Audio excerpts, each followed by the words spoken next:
Let's talk about a new leader that just came out of Starter Deck 11, and that is Green Uta. The leader is really interesting as he started showing results by winning standard and flagship battles the week the deck got released in Asia.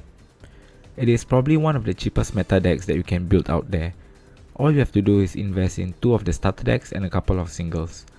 So in this video I'll be sharing with you what you get out of the starter deck. I'll be doing a short opening of the deck, what makes the deck strong, my personal Green Uta deck list, and finally deck lists that have done well over in Asia.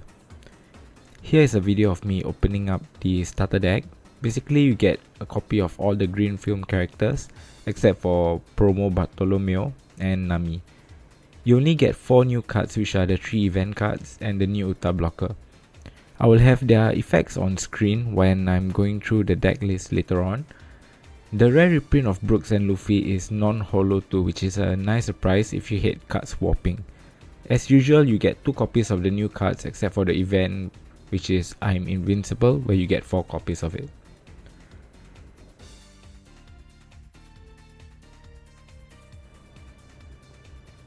Now let's talk about the leader. Uta is a film leader with 5 life and 5k attack, whose effect is, if it has a Dawn attached, once per turn while attacking, reveal the top card of your deck, and if it is a film card, add it to your hand. If it isn't, bottom deck it.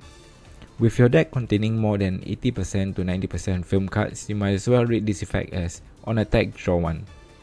While its effect locks you into playing a film based deck, it is more than sufficient as Green Film package has always been strong, finding places in decks like Green Film Kit and even more recently Green Purple Doffy decks. So what makes this deck strong is its ability to accumulate hand and card advantage is amazing. Firstly, we have the Uta leader who on attack draws you a card.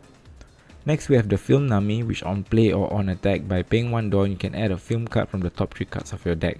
So this card net you card advantage, or you would call it pluses. Then this deck also has the ability to swarm the field with cards like 4 cost Brooks, being able to play another 3 cost character, or 7 cost Luffy to play down a 4 cost character or lower for free. So when you combine both aspects of drawing lots of cards and board spamming, you get a really consistent and strong deck. So this is the list that I'm currently piloting. I'm running 4 choppers, 2 Law, 3 Bartolomeo, 4 Izo, 2 3 cost Usopp, 4 Nami, 4 Uta, 4 Brooks, 3 Zoro, 2 Frankie, 4 Luffy, 2 Kid, 4 New Genesis, 2 Spiderweb, 4 Backlight, and 2 I'm Invincible. I still feel 8 cost Kid has a really strong place in this metagame, which is why I chose to add him into the deck. By resting Kid, you can play cards like Usopp, Nami, or even the new Uta for free. I'm playing Izo only because we need another 2k counter, which unfortunately the film package only have 1, which is Chopper. Next I will be sharing some of the lists that have done well over in Asia. In total I have 3 lists to share, but in reality there are way more winning lists than this. For the first list, this one won a flagship tournament in Japan. They are running a playset of 10 cost Doffy, 3 Luffys and 3 Nami. The cards that are hidden behind the promos and leader are another 2 copies of Usopp and Uta. I also like the inclusion of Paradise Waterfall. Being able to active Luffy after blocking is always good because you can reuse the blocker. Next is a deck that won standard battle. This one is not running the 10 cost Doffy, but it is running a playset of Paradise Waterfall and a whole playset of Bartolomeo. This list is rather straightforward and simple. And for the last list I have for you guys is from a 3v3 shop tournament over in Japan.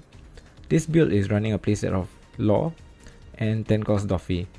Nothing much to share as most of the Uta deck lists are similar except for a few tech cards. Overall, the Green Uta deck is a nice addition to the metagame and it is both affordable, accessible and strong. If I'm not wrong, the prices for some of these cards are a little bit high in the West. For example, Bartolomeo, which is I believe a championship promo. Yeah, it can get pricey, but as you can see, 2 of the 3 winning lists I shared didn't include them, so you can do off without playing Bartolomeo. What I'm looking forward to see would be maybe another 2k counter for Green Film, let's say maybe a Film Sanji or Jinbei, and even their own boss character, maybe a 9 cost or 10 cost film character, maybe a Green Film Shanks. So if you've enjoyed this video, do consider subscribing to the channel and giving this video a like. Also follow me on Twitter or X for more One Piece TCG content, and as always, thank you for watching. I'll see you in the next one.